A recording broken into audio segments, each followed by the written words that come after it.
रामपुर नाम के गांव में आशीष अपनी पत्नी रीना और 2 बच्चे रोहन और प्रीति के साथ रहता था।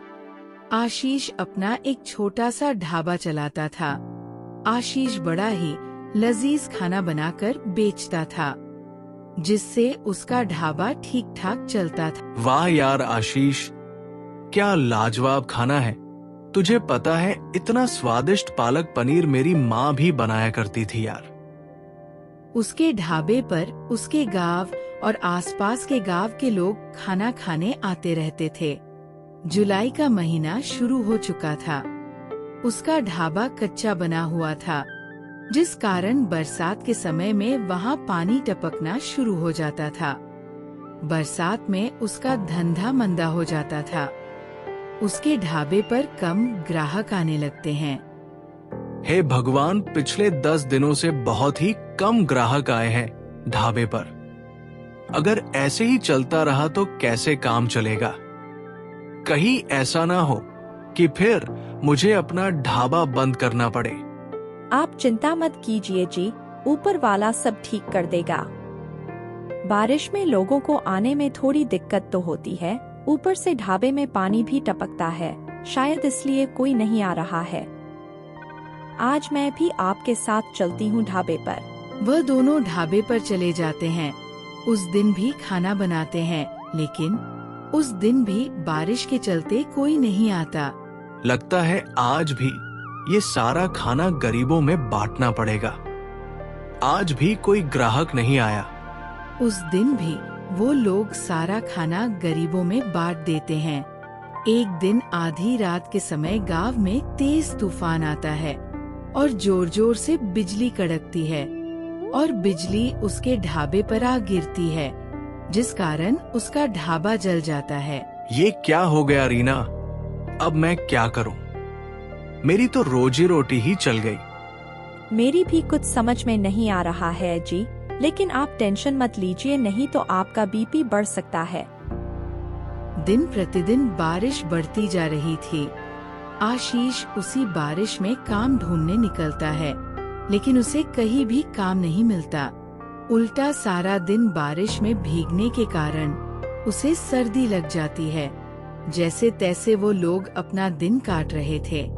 एक रोज रीना का भाई केशव उनके घर आता है।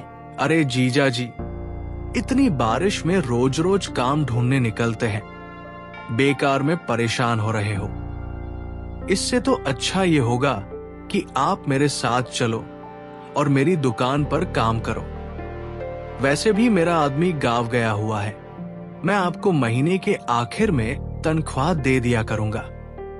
क्यों दीदी, ठीक कहा ना मैंने? हाँ हाँ, केशव बिल्कुल ठीक कह रहा है जी। वैसे भी अपने पास और कोई काम तो है नहीं, तब तक यही काम कर लो आप। अच्छा ठीक है केशव, तुम कहते हो तो मैं यही काम कर लेता हूं। वैसे भी घर का खर्चा तो चलाना ही है ना। आशीष केशव की दुकान पर काम करने लगता है। वह बिना आराम किए सारा दिन मेहनत करता, अनाज की बोरियों को ट्रक से उतारता और दुकान का भी सारा काम संभालता। जैसे ही महीना पूरा होने को आता है, वैसे ही केशव तनख्वाह देने के टाइम वो गीज गीज करता है। तनख्वाह? कैसी तनख्वाह जीजा जी? ये तुम कैसी बातें कर रहे हो केशव? तुम ही ने तो रीना के सामने कहा था महीना के आखिर में तुम मुझे तनख्वाह भी दोगे। नहीं नहीं, ऐसा कुछ नहीं है। आपको काम की जरूरत थी, मैं जानता हूं, लेकिन मैं आपको यहाँ पर काम करने के लिए नहीं, मदद करने के लिए बुलाया था। और मदद करने के लिए भी कोई पैसे लेता है क्या? ये तुमने मेरे साथ ठीक नहीं किया केशव। मैं तुम्हें देख लूंगा। अरे जाओ जाओ, बड़े आए मुझे देखने वाले। आशीष दुखी मन से घर आ जाता है। आप आ गए। आज तो महीने का आखिरी दिन है, आज तो आपको तनख्वाह भी मिल गई होगी। पापा, फिर तो आप कल ही मेरे स्कूल की फीस भर दीजिए। आपको पता है मेरी टीचर मुझे रोज रोज फीस के लिए टोकती है। ये सुनकर आशीष बहुत ही दुखी होता है। और उसकी आंखों में आंसू आ जाता है। मेरा नसीब ना जाने कैसा है रीना, जो मेरे साथ कुछ भी अच्छा नहीं हो रहा। आप रो क्यों रही है? ठीक से बताइए ना, क्या हुआ? फिर आशीष अपनी पत्नी को सारी बात बताता है। हे राम, वह इतना बड़ा मक्कार निकलेगा, मैंने कभी नहीं सोचा था। मुझे तो भाई कहने में उसे शर्म आ रही है। कुछ दिनों तक वो दूसरी जगह नौकरी की तलाश में जाता है। तब जाकर उसे एक जगह ड्राइवर की नौकरी का काम मिल जाता है, जहां उसे महीने के 8,000 रुपए मिलते हैं। लेकिन उसे ड्राइवरी के अलावा अपने घर के काम भी लेते। इसी के सहारे आशीष अपना घर भी चलाता है। ऐसी ही एक दिन जब आशीष काम से लौट रहा होता है, तभी उसकी नजर सड़क किनारे गिरे हुए बच्चे पर जाती है, जो लगातार मदद की गुहार लगा रहा था। कोई मेरी मदद करो, ये तो किसी बच्चे की आवाज आ रही है। आशीष जल्दी से उस बच्चे को पास के अस्पताल में ले जाता है और उस बच्चे को डॉक्टर के पास ले जाता है और उसका इलाज करवाता है। एक जमींदार का बेटा होने के बावजूद भी किसी ने मेरी जान नहीं बचाई, क्योंकि शायद कोई भी रोड एक्सीडेंट के लफड़े में नहीं पड़ना चाहता। लेकिन आपने बिना कुछ सोचे समझे मेरी जान बचाई। बहुत बहुत धन्यवाद आशीष काका। इसमें धन्यवाद कैसा?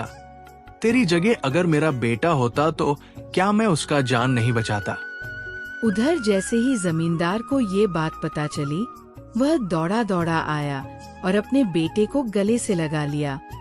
तेरा बहुत बहुत शुक्रिया आशीष। अगर आज तू ना होता तो पता नहीं मेरे बेटे का क्या होता। ये ले आशीष, इसे मेरी तरफ से इनाम समझ कर रख ले। ये आप क्या कर रहे हैं जमींदार साहब? मुझे इन पैसों की कोई जरूरत नहीं है। रख लो आशीष, तुमने मेरे जान से प्यारे बेटे को बचाया है। उसके आगे तो ये सब कुछ भी नहीं है। आशीष जब घर आकर देखता है तो उसमें पूरे 10 लाख रुपए होते हैं। ये देख आशीष बहुत ही ज्यादा खुश होता है।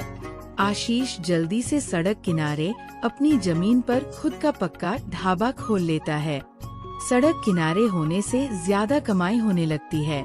अब न बरसात में उसकी छत टपकती और न ही ग्राहकों की कमी होती, क्योंकि गाड़ियों में घूमने निकले लोग उसके ढाबे पर ही अपनी गाड़ी रोकते और लजीज खाना खाकर बारिश के मजे लेते। अब आशीष अपनी पत्नी और बच्चों के साथ खुशी खुशी रहता है।